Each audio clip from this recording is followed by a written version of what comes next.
European leaders had nearly got to the end of the first week of living with Donald Trump back in the White House, with the sole consoling thought that it might have been worse.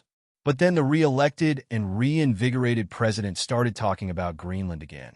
Any hope that the U.S. acquisition of the autonomous Arctic territory from Denmark was just a passing whim was dispelled by his insistence over the weekend that he had threatened Copenhagen with targeted tariffs, an extortion campaign against a close NATO ally.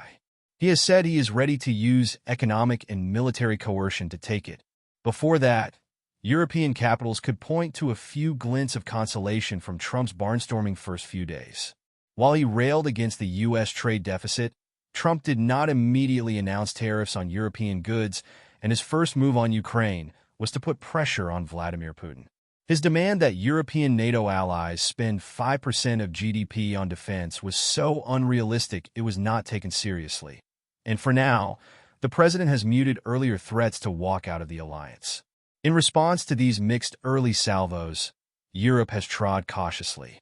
Speaking at the World Economic Forum in Davos, the European Commission President, Ursula von der Leyen, did not even mention Trump by name. The French President, Emmanuel Macron, and Olaf Scholz, the German Chancellor, met in Paris on Wednesday to project a unified front at the EU's core and calm in the face of Trump's so far vague, but determined, tariff threat to Europe. Scholz admitted that Trump would be a challenge, but he added, "Our position is clear. Europe is a large economic area with around 450 million citizens. We are strong. We stand together. Europe will not duck and hide." Macron looked to the silver lining that the new administration in Washington would make it more necessary than ever for Paris and Berlin to consolidate a united, strong, and sovereign Europe. Europe at the moment does not feel any of those things. Macron and Scholz are in weak positions domestically.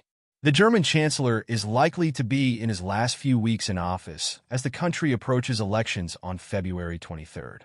Across the continent, the far right is on the rise, offering itself as an ally to Trump and undermining such European cohesion.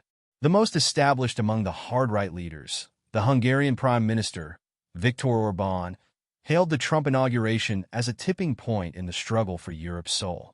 Another ultranationalist, the Italian Prime Minister, Giorgia Meloni, was the only European leader invited to Trump's inauguration.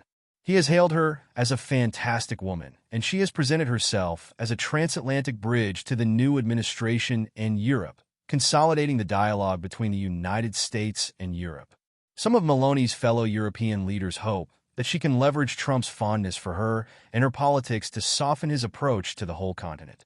Italy has a lot to lose from a hostile Washington, with a 42.1 billion euros, $43.6 billion, trade surplus with the U.S., the second highest in the EU after Germany, and defense spending well below the current goal of 2% GDP.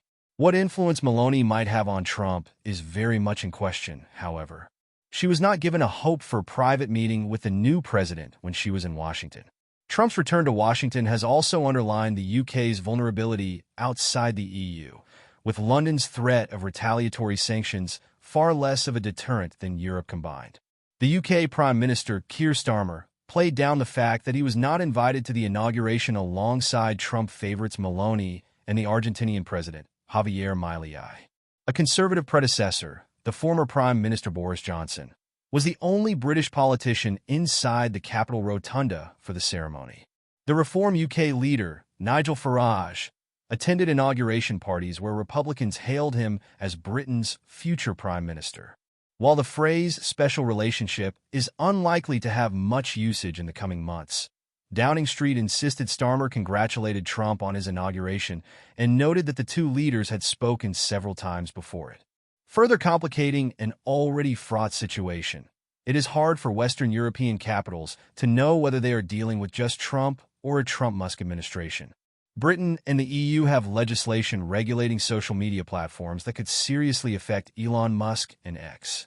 The UK's Online Safety Act is in the process of being codified and would penalize X if it fails to take down illegal material. Spain's socialist Prime Minister, Pedro Sanchez, has offered Trump polite, though hardly effusive congratulations on his inauguration. But he spoke out sharply about Musk. Trump's merger with Musk is not the only reason his second term looks more threatening, as seen from Europe, than the first.